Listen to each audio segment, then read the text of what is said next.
Psychological health is a foundation of a good life. We all want it. But what is psychological health and how can we gain and maintain it? Well, funny you should ask. My new book, Mental Fitness 101, Principles for Psychological Well-Being, presents a roadmap towards answering these questions. First, I explain in the book that psychological health is not a destination, but a process. It's about how you drive, not where you're going. So good driving, by way of analogy, is the process of managing properly the two fundamental requirements of car control, right? Direction and speed. Likewise, good psychological health emerges from the process of managing properly the fundamental requirements of our psychological system, our basic psychological needs. But what are these? Well, broadly speaking, research has identified two such needs. The first is the need to belong, to establish and maintain connectedness with others, to be part of a tribe, to find support, affiliation, intimacy, and love relationship. The second is what I call the need to be, to fashion a coherent, unique, and autonomous self, an individual identity. You are healthy to the extent that these needs are being fulfilled. Yet this is no easy task, as the two needs must balance each other. So the need to belong may overwhelm our sense of individual identity and agency. We may become intoxicated on the energy of the crowd or the power of the mob and slide into blind loyalty or a mob vortex that will ultimately become destructive. Conversely, letting the need to be overwhelm our need to belong will render us overly selfish and narcissistic, or habitually avoidant and isolated, and hence either toxic or unfulfilled, or both. Charting these risks and pitfalls and pointing out ways to manage and neutralize them is the substance of my book. To that end, I outline 10 science-based principles to aid you in pursuit of fulfilling these basic needs and, by extension, obtaining and maintaining psychological health. Let's discuss each principle in brief. The first principle is knowledge matters and competence counts. We all have dreams and opinions and thoughts and emotions, and these are useful and good and important. But they're mind events, not world events. And we live not only in our minds, but also in the world. And the difference is important. So, for example, if you dream of a muffin, you have a dream, not a muffin. If you imagine a house fire, you need not jump out the window. I have an opinion about what's wrong with my car. So does Dave, my long-suffering mechanic. His opinion matters more, as it should, because he knows cars. In a well-run system, be it social or internal, knowledge matters, and truth claims are based on the evidence. This is why checking the facts is a good habit to develop if we are to move in the world with a measure of grace. Now, knowledge begets competence, which begets high skill, and this is relevant to us for various reasons. Here's a scenario. A client has anxiety while driving. Now, what's the problem? Well, you may guess that maybe he suffered some childhood trauma, a bad car accident, or maybe he developed some unconscious resentment of his mean truck driving father. Possibly. But maybe he's just not a good driver, in which case his anxiety is not pathological but protective. It turns out that many psychological problems are not the result of deep, dark psychic injury, but of skill deficit. You can only do what you know how to do, and you can only do it as well as you know how. Sometimes the best way to get over driving anxiety is to become a better driver. Shoring up your mental health skills is worthy work, and the book outlines and highlights the most important ones. The second principle is honor, but don't worship your experience. Years ago, I was working at an after-school program in Houston, Texas. One day I walked into the classroom to see a kid lying in an empty bookshelf in the corner. I asked him, "What the hell are you doing?"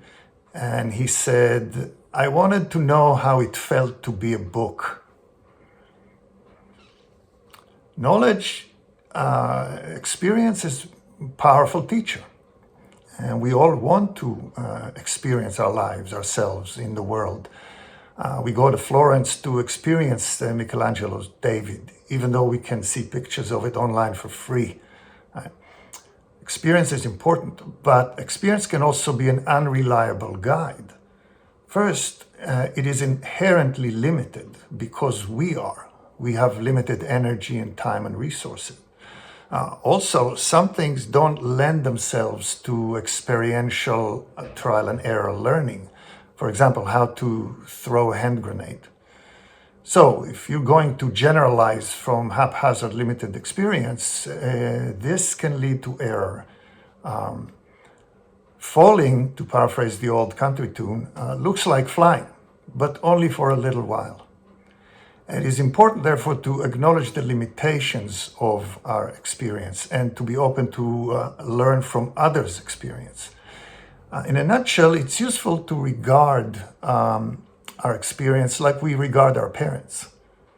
You honor your parents, but you need not worship them because you're aware that they are fallible, that limited, and not all-knowing. The third principle is things are not what they seem. First impressions and surface appearances often mislead us. Certain biases, defenses, and unconscious processes discussed in the chapter work to obscure the true purpose, meaning, or implications of our behavior. So, for example, we all have an innate negativity bias, whereby our minds latch on to negative events more urgently and vividly. This has an evolutionary reason. If I went to the forest and was attacked by a lion, it's a good idea not to forget about it. Okay. This is why the news media who wish to capture our attention will always report on planes crashing, never on planes landing safely. We have certain biases that skew our perception and direct our attention. Another example, if a mother feels resentment towards her baby, she may attempt to hide this by acting in an overly loving manner. Okay? In this way, her outward emotion is the opposite of what she's really feeling. Things are not what they seem. In addition, we have to understand that our inner architecture is beset by ghosts. These are internalized representations born of experience. In effect, we don't see what's in front of us. Instead, we see the representation that the thing in front of us cues up in our mind. So, for example, if you were bitten by a dog when you were 4, and have since been fearing dogs, why is that? Well, the dog that bit you is not here, and you're no longer 4. Well, the dog in front of you cues up your earlier representation from age 4. Now, you may tell yourself that you're avoiding dogs because you're afraid of them, but in fact, you're afraid of dogs because you've been avoiding them, and therefore depriving yourself of a chance to revise the early scary representation in light of new, more recent evidence. Things are not as they seem. The fourth principle is favor flexibility. A car that goes 55 miles per hour and can only go 55 miles per hour is not a good car. Why? It's not because there's something inherently bad about 55 miles per hour, but because life requires adjustment and adaptation. A rigid mind is not a strong mind. This is why the advice you often hear to never give up is bad life advice. In fact, we need to know when to hold, know when to fold, know when to walk away, and know when to run, right? As the old country tune goes. Flexibility is health, and it's a skill that needs to be practiced. A tree that doesn't bend with the wind is more likely to break. But it's not the wind that broke it, but rather the inability to bend. Favor flexibility. Principle 5 is face your fear. It turns out that much psychological pain is the result of misguided attempts to avoid pain. How does that work? Well, avoidance is seductive because it provides immediate relief, which our brain is wired to prefer, right? That's why saving is hard and spending is easy, because spending, the reward is right there. Saving gives you the reward much later, which is much less fun. But avoidance is a trap. It promises liberation but delivers prison. In a way, you can think of it, avoidance is like heroin. Nobody starts using heroin to add problems to their lives. They start to solve a problem, to escape or avoid some pain. And it works in the short term. But a few years on, heroin will have become their biggest problem, bigger than the problem they were using it to avoid. Avoidance, like heroin, rewards in the short term but punishes us in the long term. And life, with any luck, is long term. The healthy alternative is what we call experiential engagement. It's the recognition that the way out is through, that challenges must be met, that long-term gain necessitates a willingness to tolerate short-term pain. To stop falling off your skis, you're going to need to fall some more. At the end of the day, avoidance only teaches you how to avoid more. Engagement teaches you about yourself and the world. It is the healthy approach. Face your fear. The sixth principle is manage your emotions. Feelings, pragmatically speaking, are data, and data need to be managed properly. Emotion regulation is a hallmark of mature mental health. In fact, emotional problems are often not problems of emotion, but problems of improper emotion management. Just as car crashes are usually not due to car problems, but to driving error. The problem isn't that you're anxious, it's that you don't know how to be anxious correctly. In a nutshell, managing emotion correctly, which I describe in detail in the book, is a two-step dance. The first step is to accept what you feel. The rule of the internal architecture is whatever you tell yourself you're not allowed to feel, you're already feeling. So resistance will be futile, useless, and fatiguing. Accept what you feel. It's a part of your experience. It's a part of the truth of your inner experience. It's a part of your humanity. Accept it, allow it, listen to it. This is a part of your experience. However, the fact that I accept doesn't mean I have to obey. If I listen to you and let you speak your piece, doesn't mean I have to agree. So when it's time to decide on how to act in the world, what you want to do is consult other sources of information other than your emotions. For example, values, your goals, your logic, your experiences, before taking a considered rather than an emotionally driven action. Manage your emotion. The seventh principle is think again about your thinking. Well, here's the situation. Let's say you're in bed, it's midnight. Suddenly you hear a loud thud, a noise coming from the kitchen. What do you feel and what do you do? Well, it depends. On what? On what you tell yourself, on what you think. If you think, well, ice fell from the roof, then you're going to turn back to sleep.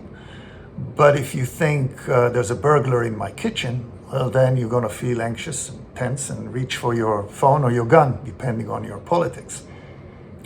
Turns out that thoughts often determine our feelings and actions. So we'd better not tell ourselves lies or nonsense. Thoughts in this way are like viruses. Once in your system, they can become destructive. So we want to practice good mental hygiene, lest we catch the wrong thought. To that end, I describe in the chapter the skill of cognitive reappraisal, which helps us appraise our thoughts for truth value before adopting them as guides. The chapter also discusses the importance of framing to how we feel and behave. Framing is the cognitive operation of defining the situation. And that definition will affect how you move vis-a-vis the situation. So for example, let's say you're unhappy at work. What's the problem? Well, you can frame it as, I have a bad boss, in which case you're going to look for a better boss. Or you can frame it as, I don't want to have a boss at all, in which case you're going to dedicate your life to becoming an independent entrepreneur, your own boss. Two very different solutions to the same problem, depending on how the problem is defined. Now, framing battles go on all around us, from the highest level of society to your bedroom. So, for example, what are taxes? Are they legitimate theft or the price we pay for civilization? Or here's an example from your sort of the more proximal environment. Let's say you stayed out late and you didn't answer your spouse's text, and you come back home and now we have a lover's quarrel, right? And your partner says, you're selfish and irresponsible. And you say to them, well, you're over anxious and over controlling. Well, which is it? It's a framing battle. And the person whose frame is accepted wins the battle. And the chapter also discusses that a lot of times our frames take the form of metaphors. Our language is metaphorical, right? When I say I'm buried under a mountain of work, there's no actual grave or mountain to contend with, right? We think in language, so our thinking is metaphorical as well. And the metaphor you use will have consequences to how you move vis-a-vis the issue at hand, right? So for example, what is love? Is love a game, a battle, a dance, a journey, a garden to tend to? The metaphor you pick will decide how you regard this issue. They say that there's a sucker around every poker table, and if you look around and don't see the sucker, it's you. If you look around and you don't notice the framing contest, you've already been framed. So it's very important for us to, in order to keep our sound psychological health, our mental hygiene, we need to tend to our self-talk, our thinking, our frames, our metaphors. Choose them wisely. Think again about your thinking. The eighth principle is consider context. Nothing exists absent context, and context determines the meaning. Behavior that makes sense at a football game may be disastrous at a funeral. And if your boss gave you $100, you'd be happy, until you hear that all your colleagues and co-workers received $1,000. Context matters. This chapter talks about various applications of this idea, focusing on the social context, which is our most influential. To illustrate the power of social context, think of 3 or 4 adjectives to describe yourself. Okay. What did you come up with? Perhaps terms like generous, smart, funny, loyal, attractive. Okay. Now try to imagine yourself alone on a desert island with no contact with any other human. Look again over those traits you thought up. Do they have any meaning? Not so much. Context matters. The failure to consider the power of context, particularly the social context, will undermine our self-understanding and our relationships. In other words, it undermines our psychological health. Principle 9 is try to love.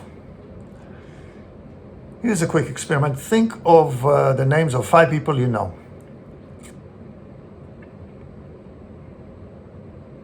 Okay.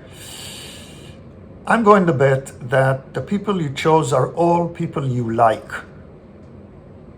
I didn't ask for people you like, I asked for people you know. And yet, we are herd animals. We survive and thrive only in cohesive, well-coordinated groups.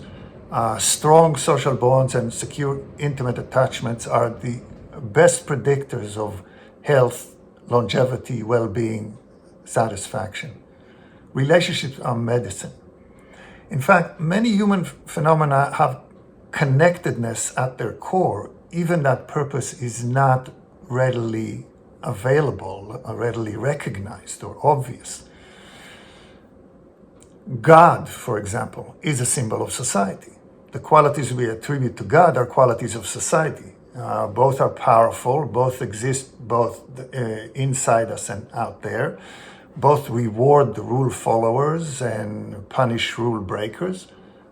Religion and society both involve common rituals, sacred and profane objects. When we celebrate God, any God, we in effect are celebrating our ability to get along. We are celebrating our group existence. Or take sex. Why do people have sex? Well, it's true that sex is used for procreation and pleasure. But most sex that happens right now around the world is not procreative. And for sexual pleasure, you could go it alone with less risk and fewer expenses. And yet people still seek each other for sex. They do so because sex holds a promise of human connectedness. Now, it's true that trusting and opening to and relying on others contain risk. You may be disappointed, betrayed, rejected. Yet the reward is worth the risk. Health bang for your time and energy buck, investing in your connectedness is your best available bet. Now, it's true there's love absent mental health, but there can be no health absent love. The 10th principle is remember your death. This is counterintuitive because our impulses are directed towards survival. But life, we have to acknowledge, is a chronic and terminal condition. Death is a fact of life. And facts, as we mentioned, even fearful ones, need to be faced. In fact, the research shows that periodic contemplation of our inevitable mortality carries significant benefits for our psychological health. Periodically reflecting on our mortality has been shown to help us reset our priorities, adjust our perspective, improve health behavior, and increase intrinsic motivation. It also guides us toward investing in our relationship and affiliation. As we mentioned, that's a key for health as well. Remember your death. So, this is it, a brief overview of my book. Practicing the skills and habits described here and living by these principles takes some effort, but the payoff is worth it. It's a better life. Thank you.